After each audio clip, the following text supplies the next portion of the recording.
Welcome back, everyone. Ready for another deep dive. I am. Today, we're going to explore a pretty profound topic, the whole point of why we're here. Okay. We're going to be looking at excerpts from The Journey of the Soul, embracing life's trials as steps in our spiritual elevation. Wow. It's a really fascinating look at this idea that life, our lives aren't just random, but like this divinely orchestrated path for our souls to develop. You know what really struck me about this text? Yeah? It kind of flips the script on what we usually think of as like success in life. Like it's not about the material things, not even like reaching those typical milestones. Yeah. It's about something, I don't know, bigger. It's like this evolution of our souls. It really makes you think, huh? Definitely. Like it makes you stop and think. If we're looking at life as this soul development journey, how does the Baha'i faith actually define the soul? That's a great question. And the text gives us some really interesting insights. The Baha'i writings describe the soul as this eternal essence inside us. Mm-hmm. Something pure, radiant, with like immense potential. Yeah. And our time here in this physical world, Right. it's just one stage of this soul's journey, a journey that keeps going and going. That's pretty powerful. Yeah. That we carry this spark of the divine within us. It is. But this text, it doesn't shy away from the hard stuff either. It dives right into the idea of trials and challenges. Right. And that's something I think, we can all relate to, right? Yeah, absolutely. And it offers a really unique perspective on those challenges. Oh. Instead of seeing hardship as like a punishment or just bad luck, Yeah. we can see it as a tool, almost like a sculptor using a chisel to shape and refine something beautiful. Oh, I like that. So it's not about avoiding the difficult stuff, but actually growing from those experiences. So it's not about avoiding those experiences, but learning and growing from them. Exactly. The text uses this really vivid metaphor.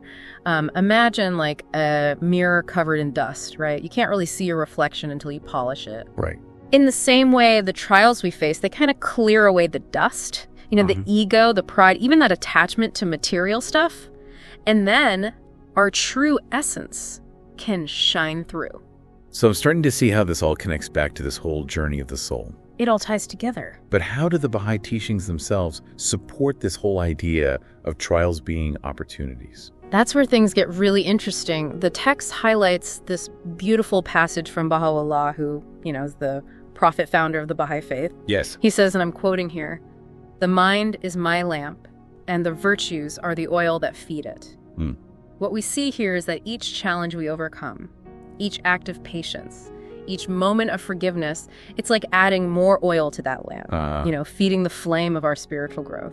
That is a powerful image. So those times where we're really struggling, when we're pushed to our limits, are actually helping us develop spiritually. Exactly. And the text even goes a step further. Okay. It uses an analogy of like a journey through a vast landscape. You might have mountains to climb, rivers to cross, even deserts to go through. Oh, yeah. Each of these, challenges strengthens the traveler. I see where you're going with this. Yeah. So like that traveler, we face challenges on our soul's journey too, right? Yeah. And those challenges, no matter how hard they get, they're ultimately making us spiritually stronger, more resilient. Exactly. It's about embracing the whole journey, the smooth parts and the rough parts, knowing that every step, every single experience is leading us to our ultimate destination, refining and elevating our souls. Wow, that is such a different way of thinking about things. It is. We spend so much time trying to avoid hardship. We do. But what if instead we saw those moments as opportunities to tap into our inner strength? That's the key. And it brings up a really important point. Okay. The Baha'i writings emphasize that true strength isn't about physical power or worldly success. It's about building those spiritual qualities. Patience, resilience, compassion. Those are the things that help us face life's challenges and come out even stronger. So if we should be focusing on developing our souls, then where do all the material possessions and worldly achievements fit in? That's a tough one. It is. A lot of us struggle with that, I think. Oh, for sure. And the text tackles this head on. It challenges that common idea that we find happiness by getting more stuff, more wealth, more status, more possessions. Yeah. Because in the end, those things are temporary and they often leave us feeling empty. I think you're right. It's like we need to shift our focus from the external, the outside stuff to the internal. I think so too. Find true happiness from within, not from outside sources. That's a great way to put it. The text really emphasizes that genuine contentment, true fulfillment, comes from aligning ourselves with our spiritual purpose, recognizing we're all connected, and striving to make the world a better place. That reminds me of the Baha'i focus on serving others. You're right on track. Yeah. The text highlights this Baha'i teaching. True happiness isn't found in what we take, but in what we give. Serving others, recognizing that we're all part of one big human family, all interconnected and dependent on each other.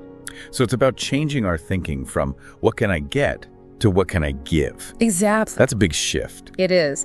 But the text encourages us to look at every interaction, every encounter as a chance to show love, kindness, and compassion.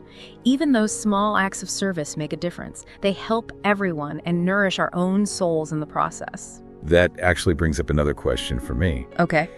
If this life is all about preparing our souls for something bigger, a higher existence, what does the Baha'i faith actually say happens after we leave this physical world? That's a question that's been around forever, right? It has. But the Baha'i teachings, they offer a very clear and hopeful perspective. They say that death isn't the end, it's a transition to something closer to the divine. Just like a butterfly coming out of cocoon, our souls leave their physical form behind and continue their journey. So it's not an ending, it's more like a continuation. Exactly.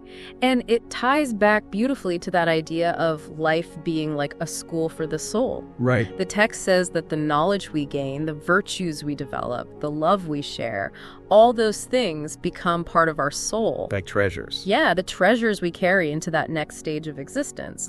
It's almost like packing a suitcase for an amazing adventure, filling it with all the experiences, lessons, and relationships that have enriched us. That's a really nice way to think about it. So all our actions, our thoughts, even the challenges we face are adding to the spiritual riches we take with us when we move on from this physical life. Exactly. It's a powerful reminder that every moment counts. It really is. Every act of kindness, every time we forgive, every time we choose love over fear, we're adding to the tapestry of our eternal selves. This whole conversation has given me such a different perspective on the meaning and purpose of life. It's amazing, isn't it? It's not just about feeling fulfilled personally. It's about recognizing that we're all connected and trying to make a positive difference, both in this world and the next.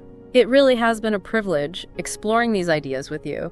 This text, it gives us such a rich understanding of the soul's journey. And I think it's a call to action for all of us, to live each day intentionally, to see challenges as chances to grow, and to make our lives a reflection of the beauty and goodness within us. Absolutely. This has been an amazing journey of exploration, and I know I'm going to be thinking about these ideas for a long time. So before we move on, I want to leave our listeners with something to think about. If life really is a school for the soul, what are you learning right now? And how is it shaping who you're becoming? Okay, so we've been talking about life being this amazing journey of soul development. Right. And that even the hard times, those challenges we go through, can be opportunities for growth. But how do we actually put this into practice? How can we, actively develop those virtues that strengthen and elevate our souls? Well, the text offers some really good practical insights here. It stresses the importance of making a conscious effort. Actively choosing thoughts, words, and actions that match up with what we want to achieve spiritually. No. It's almost like, imagine tending a garden. You've got to nurture the soil, plant those seeds, and be diligent about weeding out anything that's going to hinder that growth.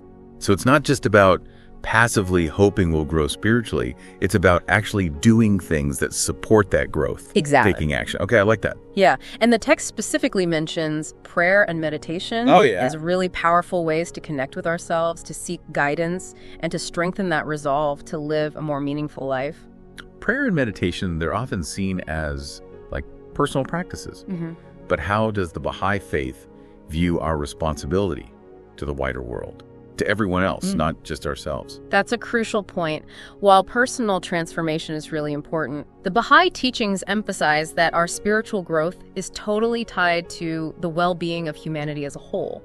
We can't truly evolve if we're just focused on ourselves. Yeah, if that makes sense. We're all interconnected. So even the small things we do must have some kind of impact on the big picture. Exactly. And the text uses this great analogy, like a tapestry. Okay, I love a good analogy. Imagine each person as a thread. Okay. And our actions are like those stitches that tie us all together. If we add threads of kindness, compassion, and justice, We're creating a more beautiful, more harmonious tapestry for everyone. That's powerful. So we're all contributing to this bigger picture. And every choice we make, it really does matter. Absolutely. But then the question becomes, how do we translate these big ideas into concrete actions? Yeah, good question. That's always the hard part. Right. It is. Well, the text gives us some specific examples. It encourages us to see every interaction, every encounter as a chance to put those virtues we're developing into action. You know, it could be as simple as giving someone a sincere compliment, helping someone out, or even speaking out against injustice. So it's finding those little moments in everyday life where we can live out those spiritual qualities. Exactly. But of course, it's not always going to be easy. The text acknowledges that we all stumble, we make mistakes, and there will be times when we don't live up to our own expectations. That's true. But it also stresses the importance of forgiveness, forgiving ourselves and forgiving others. Oh, that's so important. We often set these really high standards for ourselves. We do. And it's vital to remember that, spiritual growth is a journey. It's not about reaching some final destination. Absolutely. The text wants us to see those setbacks not as failures, but as learning experiences. Right. Every time we fall short, it's a chance to think about what happened, learn from it, and make a more conscious effort to align our actions with what we truly value. That makes me think about the concept of detachment. We talked earlier about how the Baha'i teachings warn against becoming too attached to material possessions. But is there more to it? A deeper meaning to detachment? There is. The text explains that real detachment goes beyond just wanting fewer things. It's about loosening our grip on our ego, on pride, and even on our own limited ways of seeing things. Okay. When we can detach from these things, it opens us up to greater understanding, a deeper connection with others, and a much stronger sense of purpose. So it's about letting go of anything that's holding us back. Those limiting beliefs, negative thoughts, attachments that keep us from experiencing real freedom and joy. You said it perfectly. And this idea of detachment leads right into the idea of embracing the unknown. Okay. The text reminds us that we can't control everything that happens in life. We can't. I wish we could sometimes. Right. But we can't. There will always be things we don't know, challenges and experiences that come out of nowhere. But if we can cultivate a spirit of detachment and trust, we can handle these ups and downs with more grace and strength. So instead of being afraid of what we don't know, we can face it with curiosity and even excitement, knowing that it could lead to growth and change. Exactly. The text encourages us to embrace all of human experience. The good and the bad. The good, the bad, the happy times, the sad times, the wins, the losses, knowing that every single moment has something to teach us. That is such a profound shift in perspective. It's like looking at life as this grand adventure where every single thing we go through, every person we meet, every challenge we overcome, it's all a chance to learn and evolve. You got it. And that brings us back to the main theme of this text, that we aren't here by accident. We each have a unique purpose, a role to play in this grand tapestry of human existence. I like that. And the more we live in line with that purpose, the more we develop those virtues that lift our souls, the more fulfilling and meaningful our lives become. It's incredible to think that even the small things we do can have an impact. They do. And contribute to making the world a better place. They really do. And that brings up a very interesting question. Okay, let's hear it. What kind of legacy are we creating? Not just in the material world, but in the world of the spirit. That is a really powerful question. Yeah. If life really is about weaving this tapestry of the soul, what kind of threads are we actually contributing? It makes you think about the impact we're having, not just on the people right around us, but on the whole world. Are we adding to the beauty of that tapestry? Or are we, kind of messing things up, creating knots and tangles? That's a great way to think about it. Mm-hmm. So much of what we focus on in life is temporary. Our jobs, the things we own, even our bodies. But this idea of a soul's legacy, it suggests that something lasts, that there's a deeper purpose that goes beyond just our time here on Earth. That really connects with the Baha'i teachings. The text we've been talking about, it emphasizes that the virtues we develop, the love we show, the service we give to others, those things become part of our spiritual legacy. They're like threads that connect us to something much bigger than ourselves, something that keeps on going, weaving its beauty long after we're gone. It's almost like we're creating ripples that keep spreading outward, influencing future generations. I like that. That's a great way to picture it. And it brings up another important point from the text, interconnectedness. We're not just individuals on our own separate paths. We're all part of this intricate web of life. We influence others and they influence us. So our actions, our choices, even our thoughts, they all sort of contribute to the collective consciousness. They're shaping the very fabric of reality. Exactly. It's a humbling thought, isn't it? It is. But it's also empowering, because it means we have a responsibility to live intentionally, to make choices that uplift and inspire, to help create a world that's more just, more compassionate. This deep dive has given me a completely new perspective on what it means to live a life with purpose. It's not just about finding personal fulfillment. It's about recognizing that we're all connected and trying to make a difference in this world and the next. It's been amazing exploring these ideas with you. This text, it gives us such a deep and rich understanding of what the soul's journey really is, and I think it leaves us with this powerful call to action, to live each day with intention, to see challenges as opportunities for growth, and to make our lives a testament to the beauty and nobility of the human spirit. I completely agree. This has been such an incredible journey of exploration, and these are definitely ideas I'll be thinking about for a long time to come. As we wrap up our deep dive, I want to leave our listeners with one final question. If life is truly a school for the soul, what lessons are you learning right now? And how are those lessons shaping the person you are becoming? That's something for all of us to think about. We encourage you to keep exploring these ideas, to delve deeper into the teachings, and to discover for yourselves the profound beauty and wisdom that come from embracing the journey of the soul.